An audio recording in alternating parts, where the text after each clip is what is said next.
মঙ্গলবার এক ঘটনাবহুল দিনের সাক্ষী হল দিল্লি।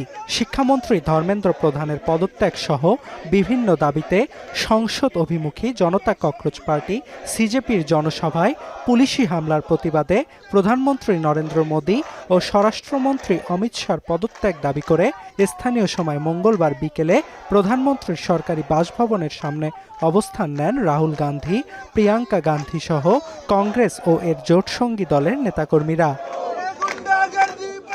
অবস্থান কর্মসূচি চালিয়ে নিয়ে যাওয়ার এক পর্যায়ে রাহুল, প্রিয়াঙ্কা সহ বেশ কয়েকজনকে টেনে হিচড়ে প্রিজন ভ্যানে তোলে পুলিশ, নেওয়া হয় স্থানীয় থানায়। এর কয়েক ঘন্টা পর রাহুল, প্রিয়াঙ্কা সহ অন্যান্যদের ছেড়ে দেওয়া হয়। থানা থেকে বেরিয়ে এসে গণমাধ্যমের সঙ্গে কথা বলেন প্রিয়াঙ্কা, জানান শিক্ষার্থীদের দাবি যৌক্তিক।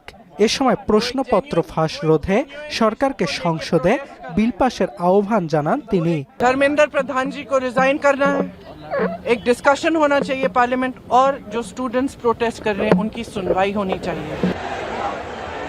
তবে যার পদত্যাগ ঘিরে উত্তপ্ত দিল্লি সেই শিক্ষামন্ত্রী ধর্মেন্দ্র প্রধানের অভিযোগ শিক্ষার্থীদের রাজনৈতিক হাতিয়ার হিসেবে ব্যবহার করছে রাহুল গান্ধী। এর আগে কেন্দ্রীয় মন্ত্রী জিতেন্দ্র সিং দাবি করেন মোদির বাসভবনের সামনে কংগ্রেস নেতাদের অবস্থান অগণতান্ত্রিক। এদিকে নিজেদের দাবিতে অনড় থেকে যন্তর মন্তরে কর্মসূচি চালিয়ে যাচ্ছে সিজেপির নেতাকর্মীরা।